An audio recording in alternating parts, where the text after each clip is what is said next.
이번 순서는 동아미디어그룹의 북한 전문 기자들이 만드는 코너입니다. 북한 실태를 심층 취재하는 북한 엑스파일 순서인데요. 북한의 미사일과 군사력을 오랫동안 취재해 오면서 지금은 북한학 박사과정에 재학 중인 동아일보 주간동아팀 황일도 기자 나오셨습니다. 황 기자, 안녕하세요. 안녕하세요. 황일도입니다. 북한의 현재 군사력이 역대 최강의 수준이라는 한 연구소의 분석 결과가 나왔습니다. 북한 경제는 지금 파탄 상태지만 군사력만큼은 최강이라는 그런 역설인데 말이죠. 황 기자, 지금 현재 북한 군사력 어느 정도입니까? 아시다시피 북한은 6.25 전쟁 이후로 4대 군사 노선 등 다양한 정책을 통해서 국가 경제의 상당한 부분을 방대한 군사력 건설에 할애해 왔습니다. 현재는 총 110만 명 규모의 지상군과 4,100대의 전차, 420척 남짓의 수상 전투함과 820대의 전투기를 보유하고 있다는 것이 우리 군 당국의 분석인데요. 지상군의 경우에는 특히 평양과 원산을 잇는 선의 이남에 70%를 전진 배치해 두고 있습니다. 유사시에 언제든지 수도권을 전면적으로 타격할 수 있는 태세를 항상 상시적으로 유지하고 있는 상황이라고 말씀드릴 수 있겠습니다. 일렬로 늘어선 방사포가 화염과 함께 포탄을 쉴 새 없이 쏘아댑니다. 직선으로 날아간 포탄은 넓은 산등성이를 초토화시킵니다.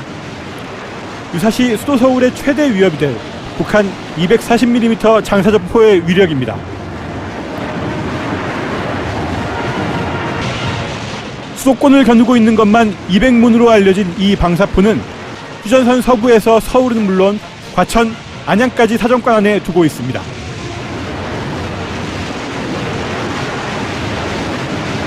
(40에서 50km의) 사거리를 자랑하는 170mm 자주포의 사격 모습입니다. 서부전선 일대에만 150문이 배치됐습니다. 앞서 나온 240mm 방사포와 함께 남북한 전면전이 벌어질 경우 서울 시민 수십만 명을 살상할 수 있는 대표적인 공포무기입니다. 북한은 이들 장사정포를 휴전선 전면에 배치해 한미양국이 민간인 피해를 우려해 전쟁을 결심할 수 없도록 활용하고 있습니다. 성상에 이르는 혁명의 기동인 인민과 강해야. 2월 7일 조선중앙TV가 방영한 기록영화는 김정일 북한 국방위원장이 지난해 한 해 동안 전국 각지의 620 인민군 부대를 시찰한 모습을 담고 있습니다. 대부분의 현지 지도 장면에서 김정은 노동당 중앙군사위 부위원장이 동행한 모습을 강조하고 있습니다. 김 부위원장의 군부 영향력 강화를 위한 포석으로 풀이됩니다. 특히 공들여 할애한 모습은 지난해 9월 7일 실시된 육해공군 화력 시범훈련 장면입니다. 섬광을 흩뿌리며 날아온 미사일이 표적인 무인 항공기를 격추합니다. 현재 개발 중인 것으로 알려진 KN-06 지대공 미사일로 추정됩니다. 북한은 김 위원장 사망 소식을 공개하기 직전인 지난해 12월과 올해 1월 동해를 향해 이 미사일 3발을 시험 발사했습니다. 사거리 120km 내외로 지금까지 알려진 북한의 미사일 가운데 가장 정밀한 것으로 알려져 있습니다. 폭격기 편대의 공대지 공습도 위력적이지만 기록영화가 가장 공들여 전하는 무기는 최신의 전투기인 미그 29기의 훈련 기동 모습입니다. 수호이 27과 함께 옛 소련을 대표하는 4세대 전투기인 미그 29는 1989년 북한에 처음 도입됐습니다. 이후 총 30개를 확보했지만 1990년대 초반 소련의 체제 전환에 따른 경제 위기가 이어지면서 다음 세대 전투기를 도입하지 못한 상황입니다. 러시아로부터 부품을 수입하는 것도 어려운 형편으로 전해집니다.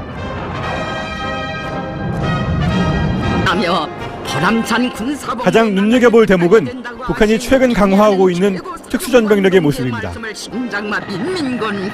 헬기 레펠 강화와 수송기 낙하 모습을 강조한 장면은 비대칭 전력에 공을 들이고 있는 북한 군부의 의도를 내비칩니다.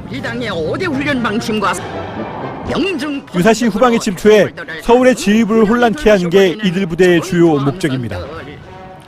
정규 군사력으로는 남한이나 미국과 경쟁하기 어렵다고 판단한 북한은 특수전 능력을 지속적으로 강화하고 있습니다. 현재는 특수전 병력만 20만 명을 보유하고 있다는 게 우리 군 당국의 판단입니다. 김 위원장 부자가 넉대의 스크린을 통해 훈련에 참가한 각 무기체계의 위력을 꼼꼼히 살피는 모습이 반복해서 나옵니다. 하늘과 바다, 육지를 대표하는 북한의 신형 무기체계 위력을 과시하는 것이 주 목적입니다. 아울러 비대칭 전력에 대한 북한 군부의 큰 관심을 읽을 수 있는 흥미로운 대목이기도 합니다. 해군군 화력 타격 훈련을 지도하셨습니다.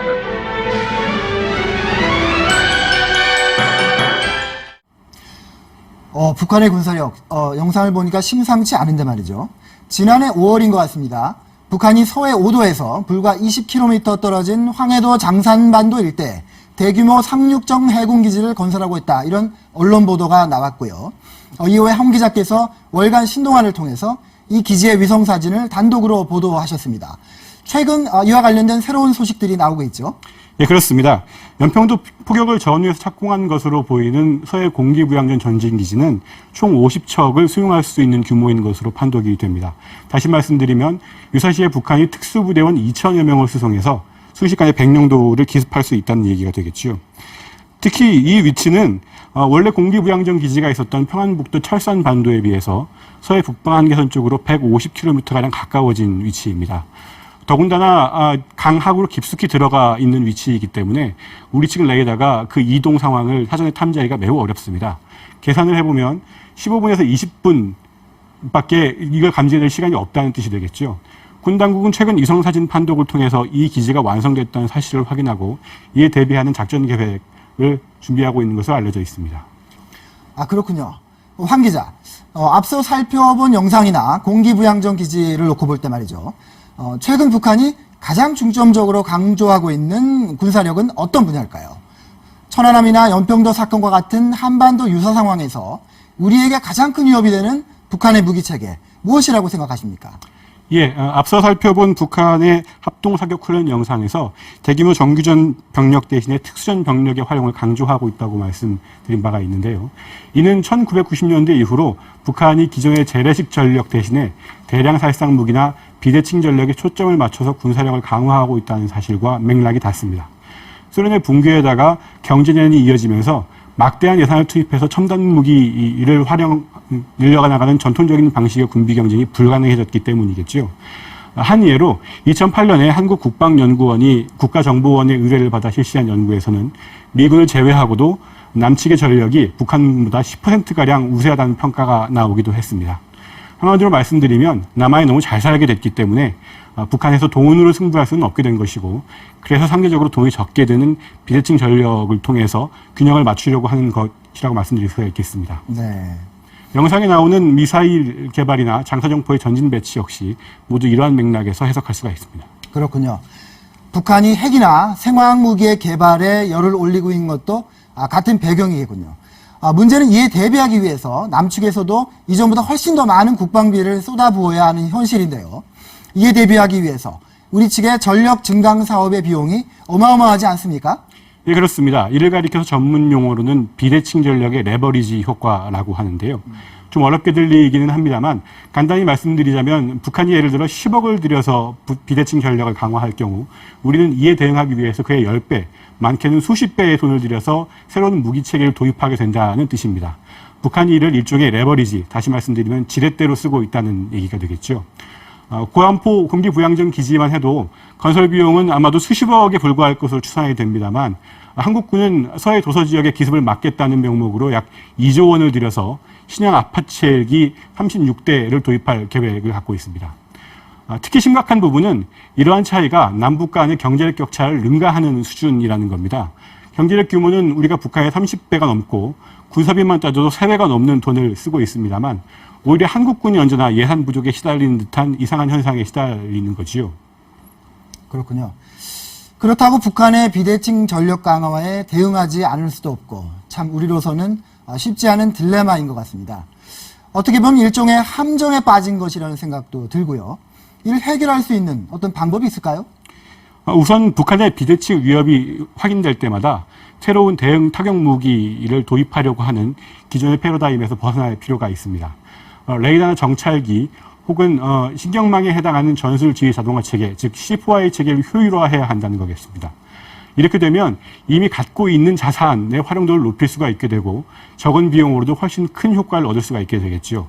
상대적으로 국가 경제에 미치는 부담도 줄일 수 있게 될 테고요. 주목을 키우기에 앞서서 눈과 신경망을 단련해야 한다는 뜻이라고 말씀드릴 수 있을 것 같습니다. 네, 보다 스마트한 대안을 통해서 이 악순환의 고리를 끊어야 한다는 말씀인 것 같습니다. 황 기자, 수고하셨습니다. 감사합니다.